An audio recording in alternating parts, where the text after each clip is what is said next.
Hello students, मैं अनुमित्रा ma'am नया उजाला social foundation से। और आज जो हम चैप्टर कंटिन्यू करने वाले हैं वो है प्लांट्स, पौधे। ये दूसरा भाग है प्लांट्स चैप्टर का। Let's start.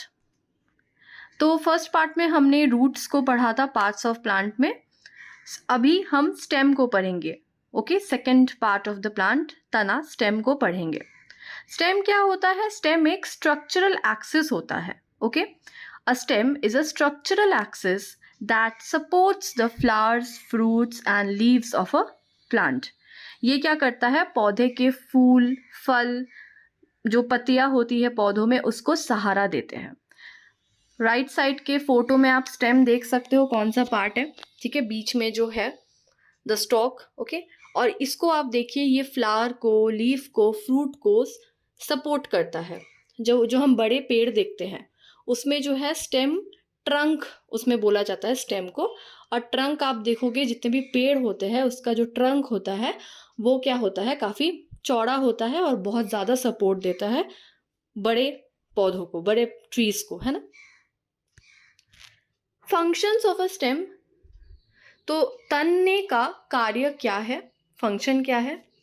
The stem is a link between the roots and the other parts of the plant such as leaves, fruits and flowers। यानी तना जड़ों और पौधों के अन्य भागों जैसे पत्तियों, फूलों, फलों, इनके बीच का एक कड़ी है। ठीक है, रूट्स और ये जो बाकी पार्ट्स है प्लांट का, स्टेम उनको जोड़े रखता है, उनके बीच की कड़ी है ये। ठीक है, stem bears leaves, buds, flowers and fruits. ठीक है, तने पर पत्तियां, कलियां, फूल, फल ये सारे लगते हैं।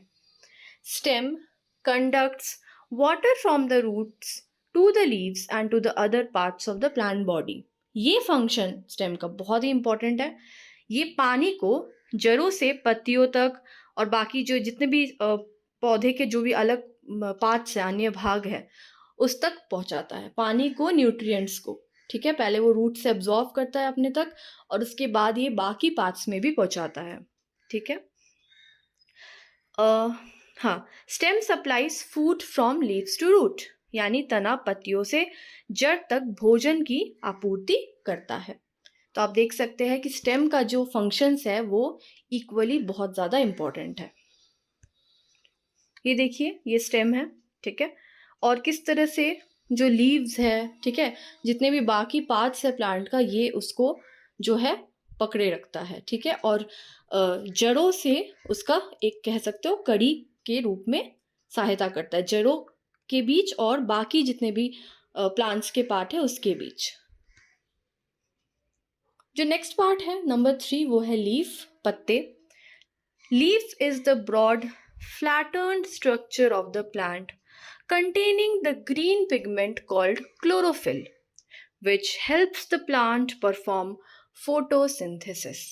यानी जो पत्तियां होती है वो पौधों की क्या होती है, चौड़ी चपटी संरचना होती है जिसमें क्लोरोफिल नामक हरा रंग द्रव होता है। अब ये जो क्लोरोफिल है ये बहुत ही इंपॉर्टेंट एक हिस्सा है लीव्स का, जो कि प्रकाश संश्लेषण, जो मैंने आपको समझाया था, फोटोसिंथेसिस, उसके लिए हेल्प करती है। क्लोरोफिल की मदद से ही फोटोसिंथेसिस हो पाता है पत्तों में। ठीक है, जो पौधों को प्रकाश संश्लेषण करने में मदद करती है।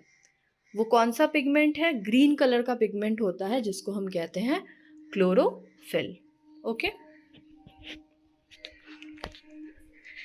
फंक्शंस ऑफ अ लीफ, तो पौधों के क्या फंक्शन होते हैं? ठीक है, क्या कार्य होते हैं? Leaf contains minute pores called stomata. पत्तों में ना छोटी छोटी छिद्र होते हैं जिसे स्टोमेटा कहा जाता है। Where gaseous exchange and transpiration occurs.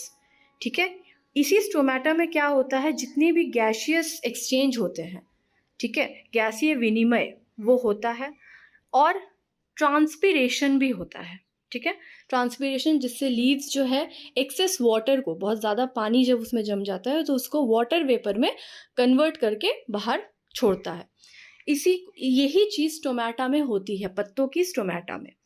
ठीक है, यहाँ आप देखिए स्टोमेटा का एक फ़ोटो भी दिया हुआ है। ये ऑब्वियसली बहुत ही छोटे स्ट्रक्चर है ये, जो आपको नॉर्मल आपकी आँखों से नहीं दिखेंगे, माइक्रोस्कोप से देखना पड़ता है। और ये पत्तों में होते हैं, बहुत ही छोटे माइन्यूट होल्स होते हैं। इसी से गैसियस एक्सचेंज होता है, जो मैंने आपको बताया, कार्बन डाइऑक्साइड जो है वो ऑक्सीजन में बदलता है, और ट्रांसपिरेशन भी होता है। एक्सेस वाटर को, एक्सेस पानी को पौधा क्या करता है, वाटर वेपर के रूप में छोड़ देता है स्टोमेटा से। ठीक है, तो इसका जो इम्पोर्टेंस है बहुत ज़्यादा है प्लांट में। नेक्स्ट जो पार्ट हम डिस्कस करेंगे वो है फ्लावर, फूल। A flower is the reproductive structure of a flowering plant. तो जो फूल होता है, ये कोई भी फ्लावरिंग प्लांट का क्या होता है, प्रजनन संरचना है। ठीक है, रिप्रोडक्टिव पार्ट है। It is typically made up of 4 main parts. इसके 4 मुख्य भाग होते हैं। क्या क्या? Sepals, petals, stamens, pistils. ठीक है, ये 4 पार्ट्स होते हैं फ्लावर के। Flowers are responsible for producing seeds which are essential for the reproduction of flowering plants. यानी फूल में ही जो है वो बीज पैदा करने की जिम्मेदार होते हैं फूल, और जो फूल वाले पौधों में जो प्रजनन होता है उसके लिए बीज आवश्यक है, सीड्स। देखिए, most flowers have 4 main parts, जैसे मैंने आपको बताया, sepals, petals, stamens and carpals. जिसमें से जो स्टेमन्स वाला हिस्सा है ये क्या है, मेल पार्ट है। ठीक है, नर भाग है, ये फूल का मेल पार्ट है। Whereas carpels are the female part of the flower. और ये जो कार्पल होते हैं ये फीमेल पार्ट है फ्लावर का। Sepal is the outer part of the flower, often green and leaf like. जो सेपल होता है वो अक्सर हरा और पत्ता जैसा दिखता है, हल्का। ठीक है, ग्रीन कलर का ये पार्ट है। और पेटल जो है वो is the part of a flower that are often coloured. जो हम फूल देखते हैं, जो कलर जो देखते हैं, वही वाला पार्ट पेटल होता है।